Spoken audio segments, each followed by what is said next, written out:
Welcome to Transcendent. I'm Rya, and I'm the daughter. And I'm Joe, and I'm the dad. And this is a great time of year for playing outside. I love taking a dog out and throwing a stick, and the dog brings it back. You know, I threw the stick the other day a mile, and the dog brought it back. I threw the stick a whole mile. And the dog brought it back? Dog brought it back. That sounds a little far-fetched to me.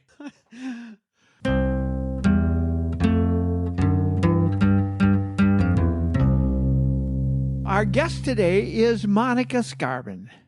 I have known Monica for a long time. She is one of the people that has my respect. And by the time we're done with the podcast, I'm certain she will have your respect as well. Thank you, first of all, for inviting me for this podcast. It's quite an honor to be working and speaking with both of you today. So thank you. Tell us a little bit about yourself. Yes, we go back quite a ways. I'm not a youngster. I'm actually retired. I would consider myself a bisexual woman. I have had both relationships with male and females, but my last most prominent relationship was with a female who I had married and is truly the love of my life. And I know today that I don't need to find anyone else in my life because she was the love of my life.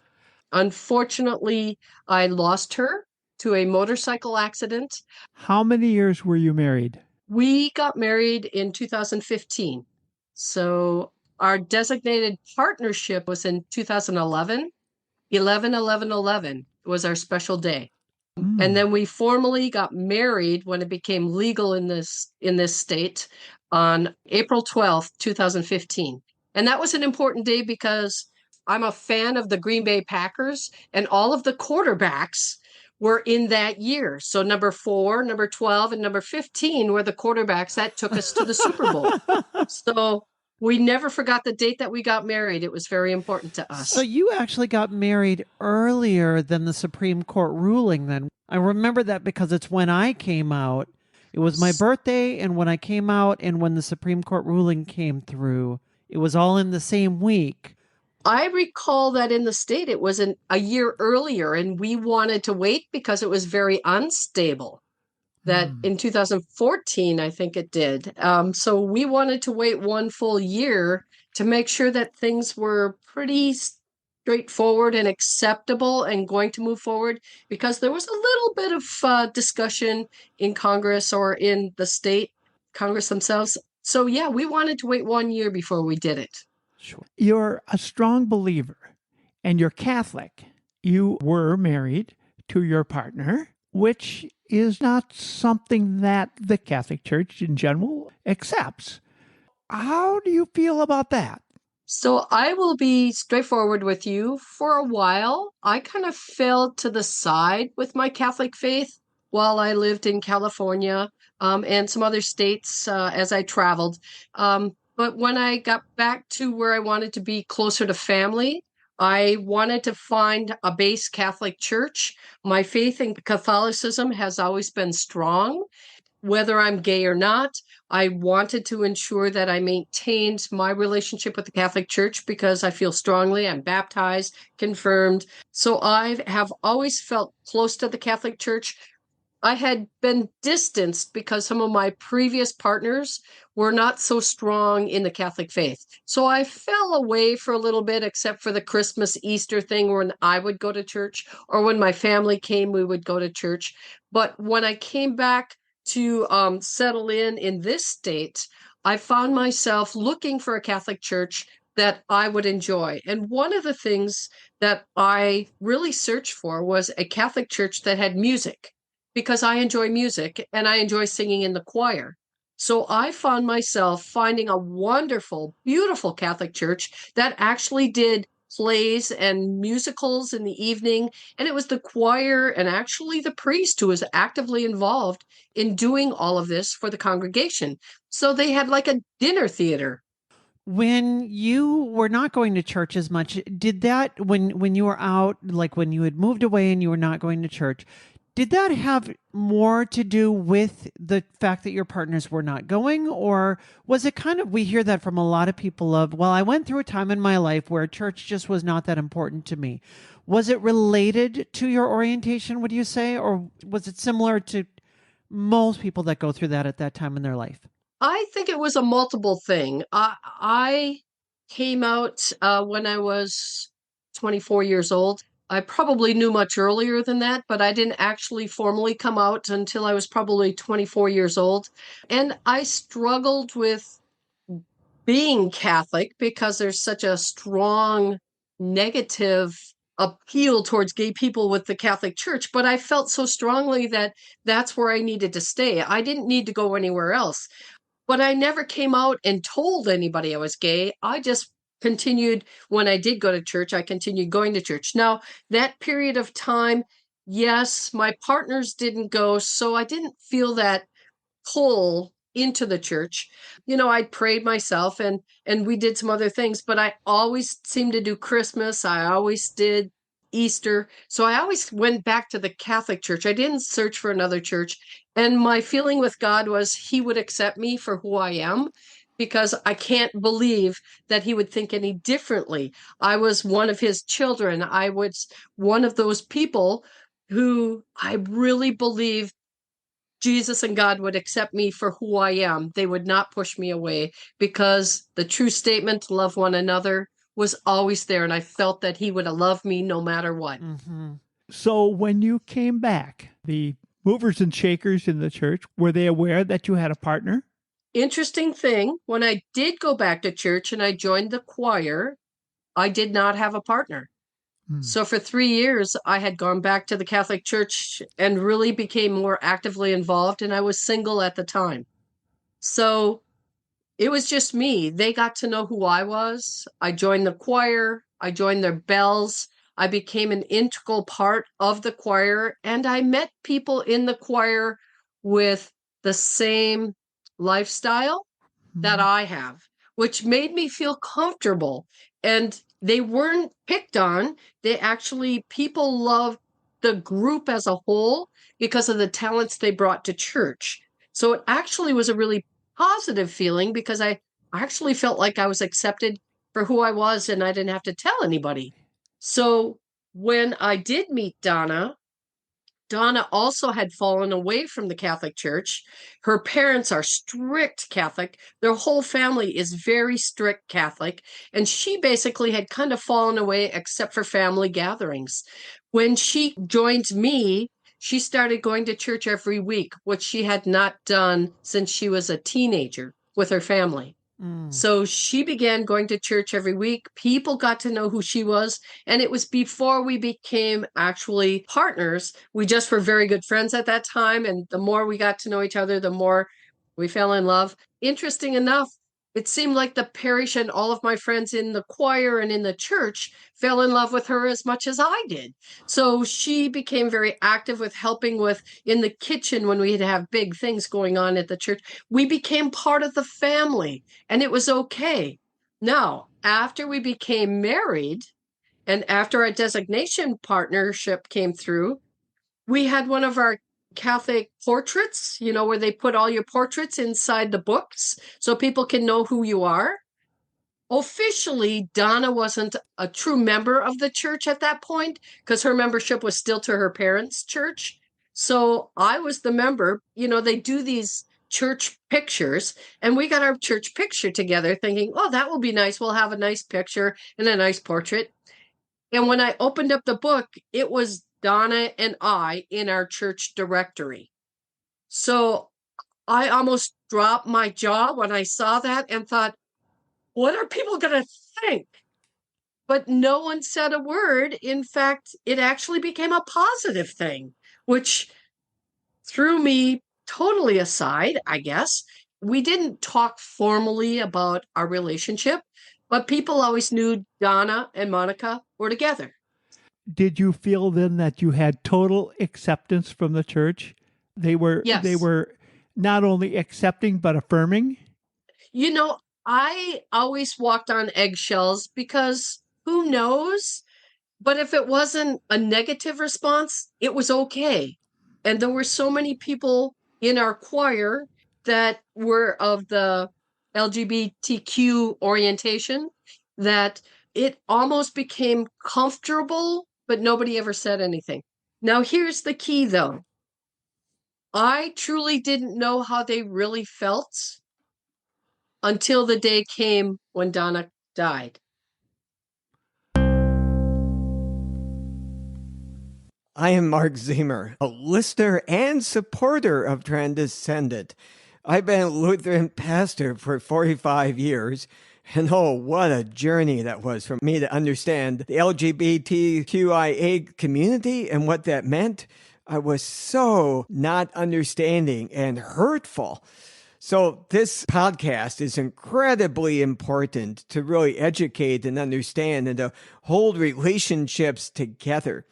So I urge you to consider listening, of course, but also supporting. You can go to transcendent.com and click on the heart with a support button. You can give as little as $3 a month, and you can cancel at any time. Important for all of us on this journey of understanding, keeping relationships together, truly being people of love. So Donna then and I were strong relationship, really strong relationship. And she was on her way to work.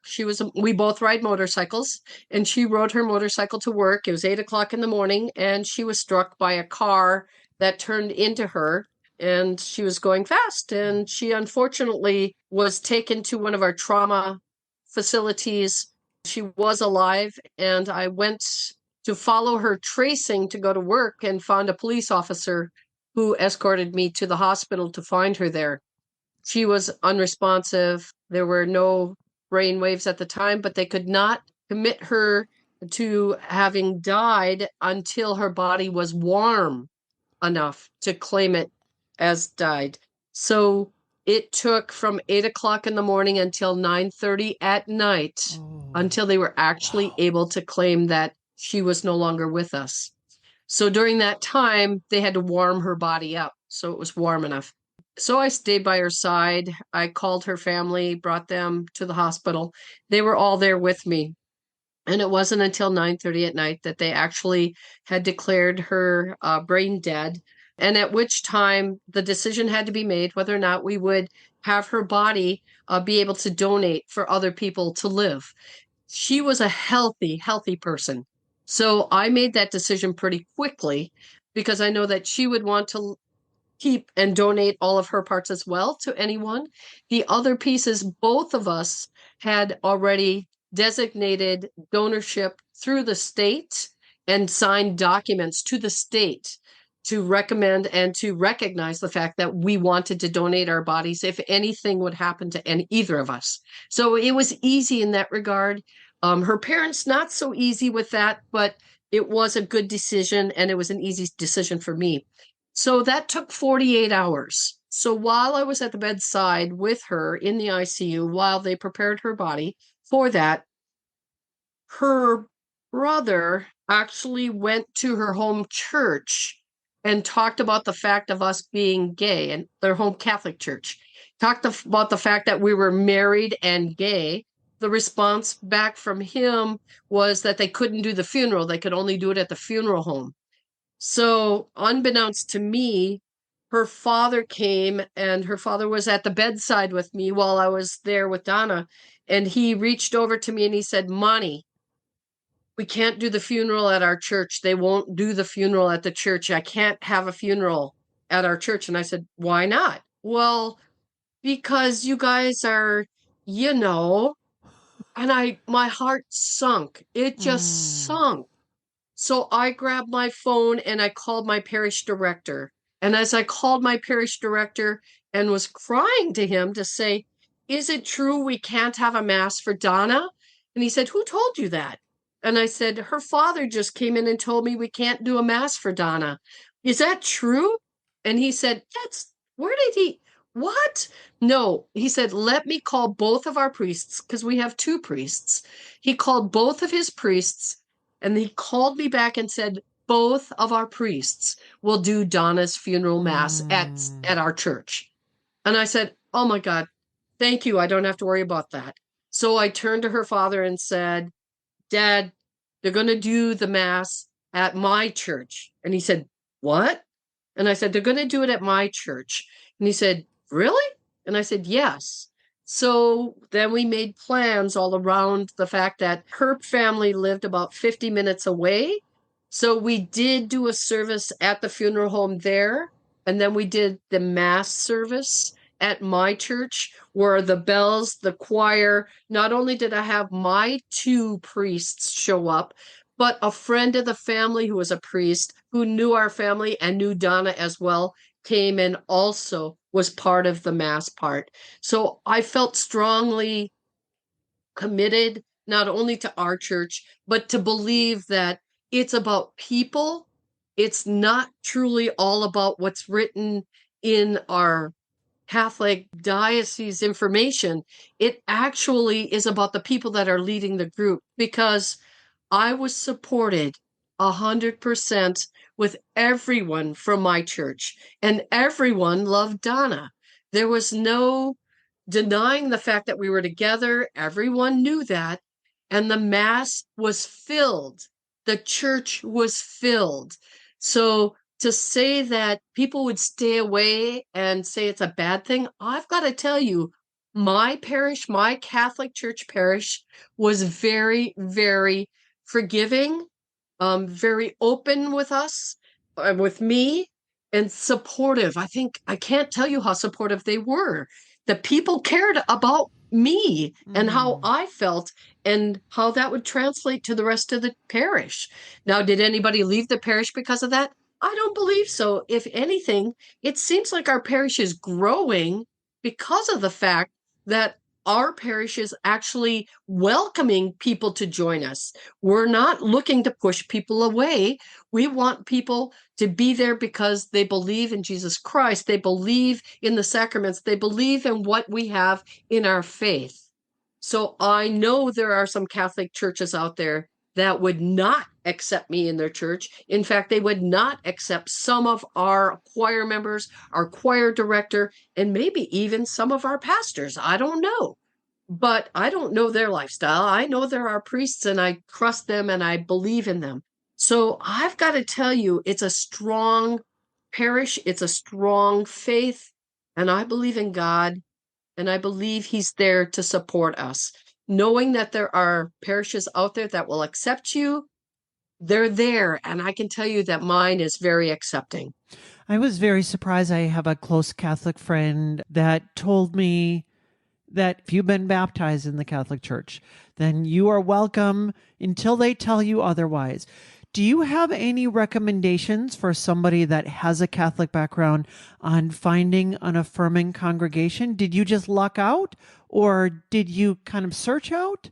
I did search multiple Catholic churches, I'll be honest. I looked at a lot of them, and some I definitely did not enjoy being in because I didn't feel accepted, I guess. Even from walking through the front door, I did not feel accepted. They didn't know who I was. Where when I did join my parish, people actually welcome you into the church. We have people that are out in front welcoming people in. They're not looking at if you're a card carrying friend or not.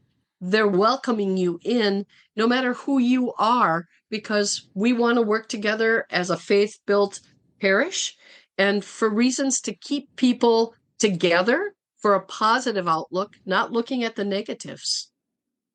Boy, it's hard though. I tell you what, there were some churches that I would walk away from, Catholic churches, and there's others. I go to church all the time at various different churches, and there are some I feel very comfortable in, and some I don't feel so comfortable in. You said that you came out when you were 24. Were there any churches at that point that you felt were affirming? That was a long time ago. No, at that time, I don't think I was as active. I think I was a Christmas, Easter person and would go to church when I came home with my parents because I was in the military then. So I was a little more distant at that time. I didn't go as religiously as I do today. But when do you feel that Catholic churches started to become affirming? When do you feel you noticed that? Only when it was your church and you were kind of just moved into it?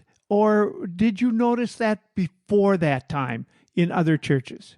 There was a period probably from about 2000 to probably about, I don't know, 2018 or so, that I feel that there was like an opening, that people were more receptive. But recently, I have to say, there are some churches that have actually backed up in the philosophy and become pre-Vatican style. And that actually tears my heart apart, because I feel like there's something not right there. But I see that happening in several churches now, and I feel very unaccepted at those churches. Mm-hmm. Do you feel like as a whole that the church is headed in the right direction, or how do you feel about the Catholic Church right now for yourself? I think the Pope has actually done some really good things for us. I believe that he has actually made some wonderful comments about even making the blessings acceptable. Maybe not marriages, but blessings for gay marriages or gay partners to be together. So I feel like since the Pope has been actively being a positive force for us, it has been better. What advice do you have from people who have come out and have been hurt by the church? Number one, I'd say the wrong person spoke to you. God doesn't shy away from anyone. He doesn't. In fact, I think he embraces those of us that are struggling. So if you can hear anything from this, do not shy away from God. God is there for us. Whatever religion you believe in, he's there to support us. He's there to help us through our toughest struggles. He is there for us. And I would say that he has supported me. I went through some rough times after I lost Donna, but I have not lost the faith. And I feel very strong that it's God who got me through my loss of Donna. I'm still here today, 7 years later, and it still hurts just as much. But I can tell you that I have my church, my parish, and my faith to rely on. So I believe in God. I believe that he's there to help me, and I will be fine. And I do plan on going to heaven one day, because I don't feel I've done anything that would keep me from going to heaven. I think I've been there to help people as a nurse. I've been there to really support everyone that I've got. And believe me, there have been some times that I may have doubted, but I have always come back, and I believe in Jesus Christ and the Lord. I believe in him. And your message then to these people is that Don't don't shy away. Come back. Come back. Find the right parish. There are parishes out there that will accept you. My parish did. Don't stop at one. Please search out multiple different parishes. If you have to, drive the distance, but search it out, because there are parishes that will accept you and you will feel comfortable in. Is there anything in particular about church that you would say, especially for somebody that hasn't had a background in church or is unchurched in their upbringing, that you would say, here's something I get out of my faith? You know, we all have struggles every day. And when you have those struggles and you try to reach out, sometimes you feel like you're all alone. But if you hear the wind blowing through the trees, if you hear the birds out there, you've got to believe there's an ultimate reason that those things have come to our earth and are coming there to help us work through our feelings. And it's the Lord, it's Jesus Christ. It is our God who has helped give us what we need to support our hearts, to support our minds, and to get us through a day. So don't shy away. Find the Lord. Find a reason to come back. Find prayer if you can. Start off simple. You don't have to go full blast. Start off simple. A simple Our Father is easy for most of us to say. And I usually will say my prayers at night and be thankful that I still have family around me, family that I love, and so many other people in my life who are still there because I believe that the Lord has kept them in my life for a reason. So come back. Would you talk a little bit about family and as you came out, how your families treated both of you? I struggled coming out to my family because, like I mentioned, I grew up strict Catholic. I went to Catholic grade school, Catholic high school, Catholic college, and then I joined the military. So I grew up very Catholic based and then kind of fell away a little bit, but I came back. When I fell out of a relationship, I felt lost. And that relationship was always known as a friend to my family, but it was much more than that. We had a 13-year relationship. And when that fell apart, I remember calling my mom and opening up to her for real for the first time. And that was in 1999. And I thought maybe she would go the other direction. Sorry, I have a tickle in my throat here. I thought that she might not be accepting of me at that point, but the opposite effect happened. She told me she already knew and that she was always there for me no matter what happened, and that I would always be her daughter, and that she would take my call whenever I needed her. I was in a lot of distress at that time, and that probably eased a lot of my tension and stress, knowing that she was okay. Both she and my dad were okay. They both had a suspicion, but they never came out formally to ask me, nor did I ever tell them officially. Besides, I was in the military and I couldn't come out officially to anyone at that point. After that time, I was close to retirement. So I did come out formally to my mom. We've been best friends ever since. In fact, my mom lives with me as of today. That's good. What advice do you have for parents out there that are struggling with becoming affirming? From my perspective, it was hard for me to talk to my mom at first because I didn't know that I would be accepted. And I love my mom. I love my mom and dad so much, but I was fearful that they would reject me. And I think that was always my biggest fear, to come out to them formally, is that they would reject me. And they're my pillars. My parents are my pillars. So for me not to keep it a secret all those years was not easy. But after I was able to talk to them, if you're a parent, please think about accepting your child, because you struggle as the child. I struggled with saying anything. I felt guilty as it was, and I felt like I would be left behind. I love my parents. I kept it a secret because I didn't want to lose that love. So if you're a parent and you're struggling with it, please let your child know it's okay. It is okay, and love them. It's your child.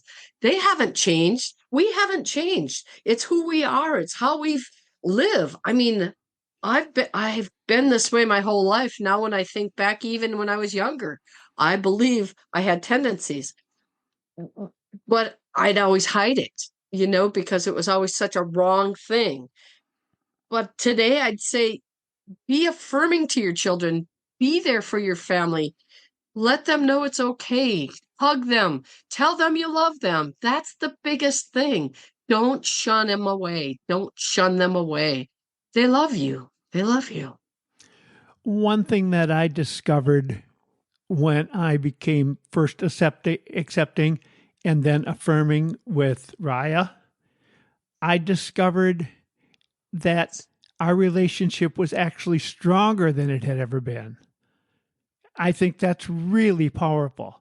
I'm blessed. When you're struggling with opening up and coming out to people, it's a struggle. It's a struggle both ways. But once it's out and it's on the table, it's almost like you broke the egg open and now you can talk about it. You don't have to worry about the eggshells anymore because you've broken them away, and now you can feel like you can open up and truly talk to each other and know that you're not going to be pushed away or shoved away. You were there. You can meld together now. You can build it. And yes, my mother and I believe, have become stronger, closer because of that. And I believe my dad did too before he passed away. I think even he became stronger and closer because of that. I have some struggles in one of my family relationships, but it's okay. I know that, and it's okay. But I've got a wonderful brother who loves me to pieces, and I love him, and his family is so open and loving towards me. So I think that I won. I am on the top of the world Mm, knowing that my family accepts me for who I am, and I don't have to hide it in the closet anymore. that is really good. Monica, thank you so much for joining us and for sharing about those struggles, and that even when things are going well, that there always can be times where there can be difficulties there. But one thing that is not a struggle is to come and listen to this podcast every Monday morning. We're grateful to have you coming here. And Monica, we're grateful to have you here with us. Thank you for joining us. Thank you, Rya and Joe, for inviting me to this. This is great. People, share this with your friends. Get out there. Transcendent. Transcendent, the word. And with that, we'll see you Monday.